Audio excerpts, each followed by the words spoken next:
ছোট্ট বন্ধুরা, তোমরা সবাই চলে এসেছো। শোনো, আজকে আমি তোমাদের এক মজার গল্প বলব, যা শুনে তোমাদের খুব ভালো লাগবে। জঙ্গলের ভিতরে একটি বড় পুকুরে এক বিরাট কচ্ছপ বাস করত।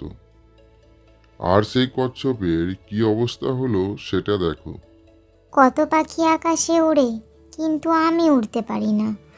পাখিরা আকাশে উড়ে বিভিন্ন জায়গায় যেতে পারে, তারা কত মুক্ত। আর আমি সেই এক পুকুরে দিন রাত থাকি। যাই গিয়ে ঈগল পাখির কাছে আমার মনের কথা বলি। ঈগল পাখি, ঈগল পাখি, তুমি আমায় আকাশে উড়িয়ে দেবে?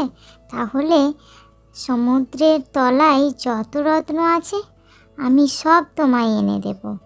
আকাশে উড়তে আমার বড্ড ইচ্ছা করে। শুনো কচ্ছপ ভাই, তুমি মনে মনে যা ভেবেছো তা অসম্ভব। ভূচর জন্তু কখনো খেচরের মতো আকাশে উঠতে পারে না।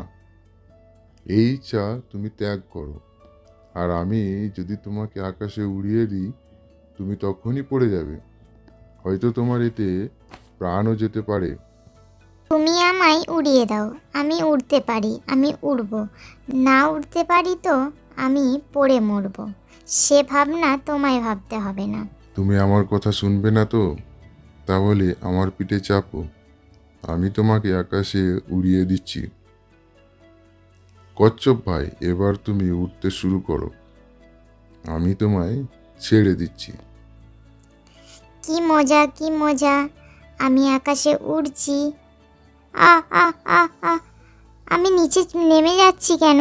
কি হলো? এইভাবে কচ্ছপ মাটিতে পড়ে তার মৃত্যু। তাহলে বন্ধুরা, এই গল্প থেকে আমরা শিখলাম যে যার যেখানে স্থান তার সেখানেই থাকা উচিত। কখনো অন্যের স্থান নেওয়া যায় না।